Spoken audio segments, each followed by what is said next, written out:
Hey guys, it's Shivanshu, welcome back to another episode of football daily.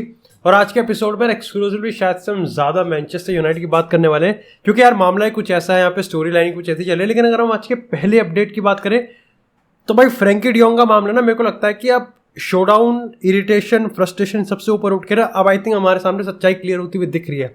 अगर athletic की report माने तो lorry विटविल के हिसाब से हमने जितनी भी चीज़ें यहाँ पर हम पढ़ रहे हैं काफ़ी ज़्यादा रिवीलिंग थी, काफ़ी ज़्यादा एक्सक्लूसिव थी। और मतलब एक तरीके से ये जो धूल सी थी ना, वो सारी चीज़ साफ़ हुई है। और अच्छी बात है कि जितना जल्दी हमको समझ में आएगा उतनी जल्दी एक्चुअली में इस पर डिसीजन बन सकता है। क्योंकि अब पता है, सवाल इस चीज़ का नहीं है कि फ्रैंकी डियोंग आएगा या नहीं आएगा, सवाल इस चीज़ का है कि ये इसमें चूतिया किसका कटने वाला है एट दी एंड, बार्सिलोना का, डियोंग का, या फिर यूनाइटेड का। और इस पॉइंट ऑफ टाइम पर यूनाइटेड का कट रहा है। अगर सबसे पहले हम स्टोरी की बात करें तो काफ़ी सारी चीज़ें मैंने एथलेटिक रिपोर्ट में पढ़ी, उस चीज़ पर definitely I think it's a worth a discussion. सबसे पहले तो हम ये डिसाइड करते हैं, देखो उस रिपोर्ट में ये चीज़ लिखी गई थी कि फ्रैंकी डियोंग और एरिक टेन हैग का एएक्स की अगर हम रिलेशन की बात करें तो वो कुछ इतना कुछ खास है नहीं। या फिर हम ये कहें कि अगर ये जो हाइप है कि मैनचेस्टर यूनाइटेड में फ्रैंकी डियोंग सिर्फ और सिर्फ एरिक टेन हैग की वजह से आएगा, बट ये उसमें ये नहीं बताया गया, ये भी हम ये कंफर्म नहीं कह सकते कि क्या एरिक टेन हैग का जो पुल है वो इतना इनफ है कि फ्रैंकी डियोंग एक्चुअली में यूनाइटेड आ रहा है। तो ये कंफर्म है कि फ्रैंकी डियोंग शायद से एरिक टेन हैग के इस पुल को लेके अभी इतना कुछ खास अट्रैक्टिव नहीं है। और इवन दो मैनचेस्टर यूनाइटेड उसको पैसा भी पूरा दे रही है, मतलब लाइक कुल मिला के यार उसको 350 के बहुत ज़्यादा होते हैं।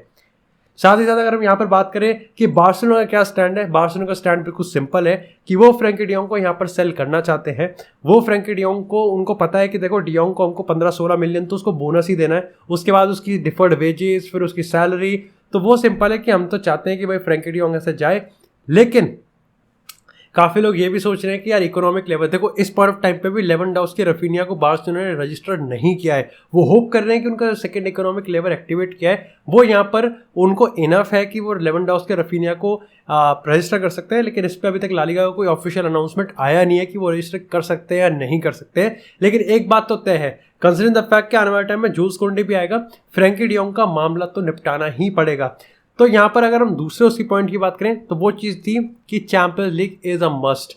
अब देखो फ्रैंकी डियोंग चैंपियंस लीग ना होने की वजह से अगर यूनाइटेड नहीं आ रहा तो इस पर अगर यूनाइटेड के फैंस भड़क रहे हैं तो I think that doesn't make sense. Because अगर हम खुद क्रिस्टियानो रोनाल्डो की बात करें तो उसके लिए भी चैंपियंस लीग एक बहुत ज़्यादा मैटर करता है। और ये सिर्फ इन दोनों प्लेयर्स के रिगार्डिंग ही नहीं है, यहाँ पर आज के मॉडर्न फुटबॉल की बात करें तो चैंपियंस लीग फुटबॉल सबको ही चाहिए, चाहे आप इसको स्पोर्टिंगली लो, चाहे आप इसको फाइनेंशियली देखो, कि सबको यार चैंपियंस लीग फुटबॉल चाहिए होता है अपने करियर को ग्रो करने के लिए।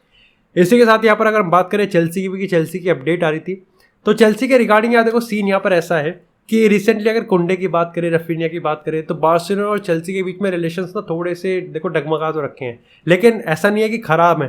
दोनों की जो हायरार्की की हम बात करें, लेपोर्ता की बात करें, टॉड बोहली की बात करें, they want to maintain a very good relationship. और इसी के चलते यहाँ पर डियोंग का एक एस्केप रूट प्रोवाइड कर सकते हैं बार्सिलोना चेल्सी को ऑफर करके।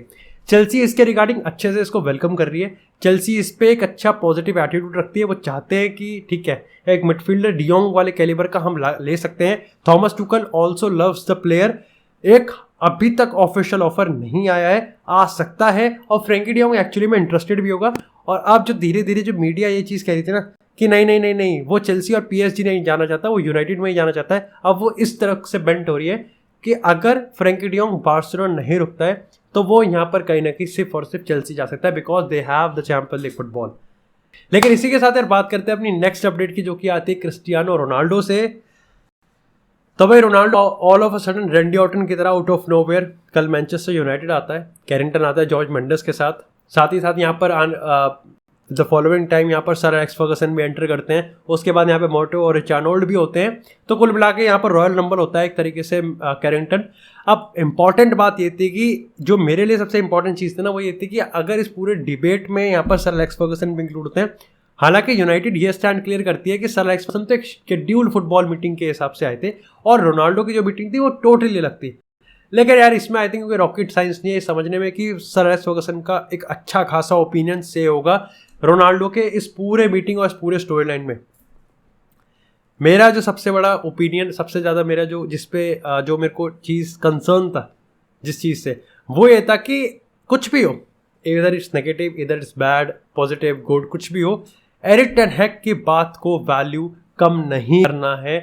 एरिक टेन हैग को जरा सा भी ये नहीं लगना चाहिए कि उसके ओपिनियन को यहाँ पर दबाया जा रहा है। This is what we have done with Rangnick की बात करें या फिर ओले गुनार सोल्शायर की बात करें, and this is the worst thing what Manchester United are doing post Sir Alex Ferguson era. वो चीज़ आप एरिक टेन हैग के साथ करोगे तो फिर आप में और आप इस स्टोरी लाइन में और पिछले सारे मैनेजर्स की स्टोरी लाइन में कोई फर्क नहीं रह जाएगा। And I am saying with being a Ronaldo fan, चाहे रोनाल्डो का केस हो, उसमें भी टेन हैग का जो आइडिया है वो कहीं ना कहीं रोनाल्डो के लेवल पर ही रखना पड़ता है।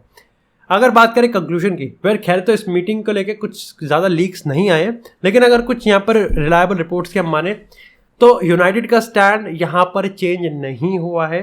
वो रोनाल्डो को नॉट फॉर सेल का टैग लगा के रखते थे, अब भी वो रोनाल्डो को लेके नॉट फॉर सेल का टैग ही लेके बैठे हैं। मेरे को लगता है कि ये फर्दर इम्प्लाई करता है कि उस मीटिंग में यहाँ पर यूनाइटेड और टेन हैग ने अपना क्या स्टैंड रखा होगा। टेन हैग ने उसको बताया होगा, देख भाई सिंपल सा फंडा है, मैं तेरे को फेस रखना चाहता हूँ, तू मेरे को इस सीजन मदद करेगा। हम कंफर्म तो नहीं कह सकते, लेकिन हम इंश्योर कर सकते हैं कि तू यहाँ पर अगले सीजन भी रहेगा and definitely you will get what you deserve, that's the champions League football. लेकिन इसमें एक्चुअली प्रॉब्लम ये है कि अभी तक ये किसी को नहीं पता कि United next season champions league खेलेगी भी या नहीं खेलेगी, क्योंकि प्रीमियर लीग में टॉप 4 आना it's not easy, Europa league जीतना वो भी ईजी नहीं है। तो अगेन इसको लेके भी बहुत अनसर्टेनिटी है। साथ ही साथ एट द सेम टाइम मामला यहाँ पर रोनाल्डो का भी अगर इर्द गिर्द घूमे तो रोनाल्डो ने भी इस चीज़ को क्लियर करा है कि वो एरिक टेन हैग के साथ काम करना रिफ्यूज़ नहीं समझता। वो ऐसा नहीं सोचता कि नहीं यार मैनचेस्टर यूनाइटेड में मैं खेल नहीं सकता, एरिक टेन हैग का सिस्टम अच्छा नहीं है, उसको अच्छा लगता है, he loves Erik ten Hag as a manager, लेकिन एक्चुअली में उसको चैंपियंस लीग फुटबॉल खेलना है, he prefers Champions League football. और इसी वजह से उसने आई थिंक मीटिंग में भी यही चीज़ रखी होगी कि मैं अभी भी प्रेफर करता हूँ कि मैं यहाँ पर किसी दूसरे क्लब में जाऊँगा। However he will train with Manchester United. वो शायद से मैचेस का पार्ट भी होता हुआ दिख सकता है या फिर नहीं भी होता हुआ दिख सकता है, लेकिन वो अटर प्रोफेशनलिज्म दिखाने वाला है, हमेशा की तरह जैसा वो प्रोफेशनल रहता है वो यहाँ पर रखेगा। Meanwhile back stage behind the scene हमारे जॉर्ज मेंडस जाएंगे, मार्वल डीसी वगैरह उसको देखेंगे, जो भी सीन रहेगा ये कहाँ होता है। अगर एट द सेम टाइम हम बात करें यहाँ पर बाहर के क्लब्स की, तो देखो एथलेटिको मैड्रिड का था, लेकिन कल रात को एथलेटिको मैड्रिड के प्रेसिडेंट ने अगेन अनएक्सपेक्टेडली उस सबको डिबंक कर दिया है और उन्होंने कहा कि इस सिचुएशन को लेकर अगर हम एक चीज़ कहें तो यहाँ पर अभी भी इस पॉइंट ऑफ टाइम पे क्रिस्टियानो रोनाल्डो को साइन करना इज प्रैक्टिकली इम्पॉसिबल। अब इसके रिगार्डिंग काफ़ी मिक्स्ड ओपिनियन है, काफ़ी लोग कहते हैं कि हाँ ये तो होना ही था, एथलेटिको मैड्रिड का फैन बेस इसको रिसीव नहीं करेगा। अब जहाँ मेरे को लगता है मेरे लिए तो हर तरीके से यहाँ पर अच्छा है। First, I Ronaldo fan, I don't want him to join Atletico Madrid. Second, अगर हम बात करें मैनचेस्टर यूनाइटेड की, तो मैं फिर चाहता हूँ कि वो मैनचेस्टर यूनाइटेड स्टे करे और डेफिनेटली इस बैच के लिए भी मैं चाहता हूँ कि यहाँ पर वो एथलेटिको मैड्रिड नहीं जाए। लेकिन अगर इस पर मेरे ओपिनियन की बात करें तो यार मैं समझता हूँ कि आई थिंक ये सच हो भी सकता है या फिर एक्चुअली में सच नहीं भी हो सकता है, क्योंकि यार ये कोई पहली बार नहीं होगा जब कोई प्रेसिडेंट आके, Jules Kounde is the prime example यार, जूल्स कोंडे प्राइम एग्जाम्पल है। उसके बाद अगर एथलेटिको मैड्रिड की इनसाइडर रिपोर्ट्स की बात करें तो भाई जॉर्ज मेंडस डेफिनेटली रोनाल्डो को लेके जेन्युइन इंटरेस्ट उसको दिखा रहा था और यहाँ पर एथलेटिको मैड्रिड से उसको पॉजिटिव रिजल्ट मिला। हाउएवर अभी भी यहाँ पर क्योंकि अल्वारो मोराटा सेल नहीं किया उन्होंने, एंटोनी ग्रीजमैन को सिचुएशन को लेकर थोड़ा सा मामला है, कोई स्वैप डील नहीं होगी मैनचेस्टर यूनाइटेड के साथ। साओ निगुएज को लेकर थोड़ा सा मामला है, जान ओब्लाक का और थॉमस लेमार का, करास्को का उन्होंने यहाँ पर कॉन्ट्रैक्ट रिन्यू कराया, तो they have a space on wage structure, उनको पैसे बनाने पड़ेंगे 40-50 मिलियन, उसके बाद कहीं ना कहीं वो डील के बारे में सोच सकते हैं। तो हाँ, जब तक अगस्त के एंड तक शायद से एथलेटिको मैड्रिड स्टॉल पे रह सकती है।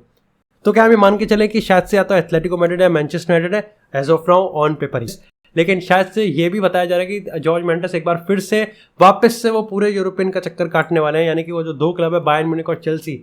देखो एकमात्र क्लब ऐसा है चेल्सी जिसने अभी तक रोनाल्डो को लेकर नेगेटिव अप्रोच नहीं रखी है। हाउएवर मैनेजर जो है वो इतना एंटरटेन नहीं कर रहा है रोनाल्डो को लेके आने पे, वो उसको सुपरस्टार नहीं चाहिए, लेकिन चेल्सी फिर भी इस चीज़ को पलट सकती है। स्टिल देखना पड़ेगा कि रोनाल्डो ज्वाइन करना चाहेगा चेल्सी को या नहीं, क्योंकि अभी तक तो सारी रिपोर्ट्स इसके इर्द गिर्द घूम रही है कि बायर्न म्यूनिख ही एक ऐसा क्लब है जहाँ पर रोनाल्डो एक्चुअली में ज्वाइन करना चाहता है, येट बायर्न ने अब तक अपना जो अप्रोच है उसको अनचेंज रखा है कि वो यहाँ पर अभी भी नहीं जा सकते हैं। बाकी देखना पड़ेगा क्या सीन रहता है इसके रिगार्डिंग। बाकी बात करते हैं अपनी नेक्स्ट अपडेट की, जो कि आती है यहाँ पर एंटनी को लेके। अब अगर एंटनी की हम बात करें ना, तो सबको ऐसा लग रहा था कि फ्रैंकी डियोंग और रोनाल्डो के इस पूरे इसमें, और क्योंकि लिसांद्रो मार्टिनेज हम ले आए थे, एरिक्सन को भी हमने साइन कर लिया, एंटनी कहीं ना कहीं बैक उस पर चला गया, बैकड्रॉप पर चला गया, लेकिन ऐसा नहीं है। रिसेंटली अगर हम कुछ रिपोर्ट्स की बात करें तो एएक्स और यूनाइटेड के बीच में, अगर डेली मिरर के या फिर अगर हम स्पोर्ट के या 90 मिनट के रिपोर्टर्स की हम बात करें तो उन्होंने तो ये चीज़ कही है कि दोनों क्लब्स के बीच में एक्चुअली में अब एक ट्रांसफर फी एग्री होती हुई दिख रही है। 60 से 80 मिलियन के बीच का यहाँ पे प्राइस टैग है। Antony wants to join Manchester United, Erik ten Hag wants him to join Manchester United. सारी चीज़ें हो सकती हैं। प्रॉब्लम यहाँ पर सिर्फ इतना है कि स्टिल यहाँ पर रोनाल्डो का जो एक वो होगा कि क्या फ्यूचर है, उसको लेके मैनचेस्टर यूनाइटेड थोड़ा सा स्टॉल कर रही है। हाउएवर ये बताया जा रहा है कि एरिक टेन हैग एंटनी को यहाँ पर लेके आने में काफ़ी ज़्यादा सीरियस है और मैनचेस्टर यूनाइटेड एक्चुअली में इस डील को कंप्लीट कर सकती है। मेरा इसके रिगार्डिंग ओपिनियन ये, एंटनी अगर आएगा मैं तो भाई खुशी से पागल हो जाऊंगा, but at the same time I would be very very concern, क्योंकि अगर कल को कोई मेरे को ये कहेगा कि फ्रैंकी डियोंग का पैसा है हमारे पास तो हम तो एंटनी में लगा देंगे, भाई नहीं। ये क्या बात हुई कि हम क्या कहते हैं, ये तो मतलब वही बात हुई कि ठीक है हमको उस टाइम जेडन सांचो लेके आना था, 80 मिलियन का उन्होंने बिड रिजेक्ट कर दिया तो हम मैगवायर लिया, तो उसका भुगत भी तो रहे फिर अभी तक। वो नहीं करना।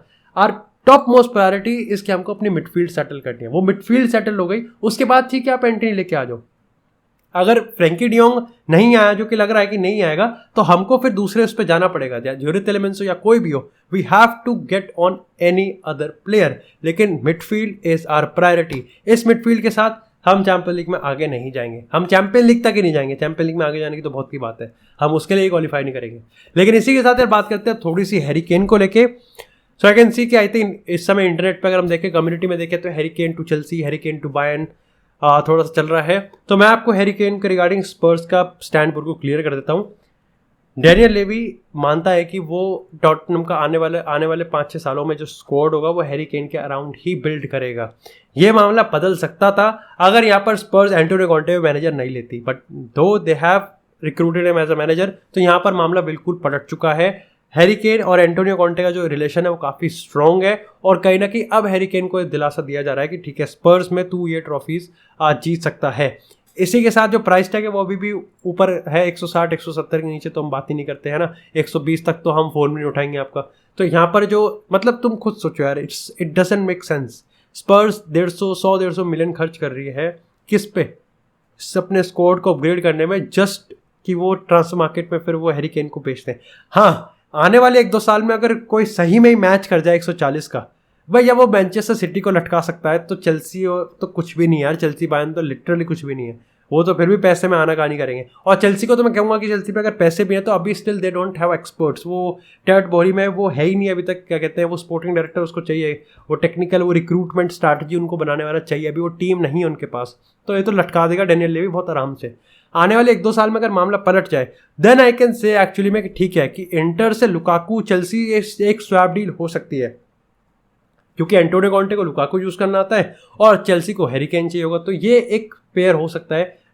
इस पॉइंट ऑफ टाइम पे समर 2000 भाई चांस ही नहीं बनता। समर 2030 बायर्न आएगी, लेकिन अगेन इट रिमेन्स कि अगर रोनाल्डो बायर्न जाता है तो मतलब इट्स श्योर। हाँ, वैसे बायर्न रोनाल्डो के रिगार्डिंग ये भी है कि ये बताया जा रहा है कि लोन डील है, कि वो चाहते हैं कि यूनाइटेड उसका कॉन्ट्रैक्ट एक्सटेंड कर दे और फिर रोनाल्डो को यहाँ पर लोन पे वो कर दे। हाँ, मतलब आई डोंट नो इसका क्या रीज़न रहेगा। या तो ये हो कि भाई मैनचेस्टर यूनाइटेड उसके वेजेस का कुछ पार्ट पे करे और कोई और क्लब, तो यहाँ पर रोनाल्डो को वेज कट भी ना लेना पड़े और डेफिनेटली जो सामने वाला क्लब होगा वो यहाँ पर रोनाल्डो को ईजिली लेके आ सके। जॉर्ज मेंडेस इस चीज़ को भी ट्राई कर सकता है, पर मेरे को लगता है कि इसका कोई सेंस नहीं बनेगा और I think it's not very good. मैं इसको बिल्कुल भी I think I would not be happy अगर मैं यूनाइटेड के पर्सपेक्टिव देखूं कि वो अगर इस तरीके की डील करेंगे। मैं चाहता हूं कि वो उसका कॉन्ट्रैक्ट एक्सटेंड करे, but I don't want them to send him on loan. नहीं, ये मत करो, या तो आप मूव ऑन करो या फिर आप रखो। और अभी स्टैंड के हिसाब से यूनाइटेड और टेन हैग दोनों कन्विंस्ड है कि Ronaldo is the face of the project. बाकी इसी के साथ बात करते हैं थोड़ी सी और अपडेट की। अगर स्क्रीनियर की बात करें तो स्क्रीनियर को लेके पीएसजी और इंटर के बीच आने वाले टाइम में एक मीटिंग होने वाली है, तो दोनों डिसाइड करेंगे कि भाई 60 से 70 के बीच का सीन है। चेल्सी किम्पेम्बे को सर्कल कर रही है और किम्पेम्बे को लेके वो कॉन्फिडेंट हो रहे हैं। मैं आपको सीन बता देता हूँ। अगेन पीएसजी की जो हायरार्की है वो सेल कर सकती है, लेकिन गाल्टियर और किम्पेम्बे के बीच में एक अच्छा रिलेशन है। दे वांट कि वो ठीक है किम्पेम्बे कंटिन्यू करे। तो यहाँ पर अगेन एक ऐसे नेमार के बाद किम्पेम्बे दूसरा प्लेयर है जहाँ पर पीएसजी की हायरार्की का अलग सीन है और यहाँ पर गाल्टियर का अलग सीन है।